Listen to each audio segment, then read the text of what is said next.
হ্যাঁ, তাই হয়। কি তাই হয়? মেলাতে ঘুরে ঘুরে তোমাকে এতগুলা জিনিস কিনে দিনু, কই আমাকে তো কিছু কিনে দিলি না? কেন তুমি আবার বেঈমানিস নাকি? ও, মেয়েদের সব লাগে, ছেলেদের কিছু লাগে না তাই তো? আরে লেইসি গো লেইসি, অত রাগ করছো কেনে? এই লাও, এটা তোমার জন্যে। এইটা আমার জন্য? এইরকম গিফট তো প্রেমিক প্রেমিকেরা দেয় গো।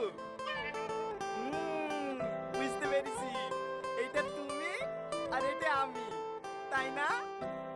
হেট, বুদ্ধু কোথাকার, চলো।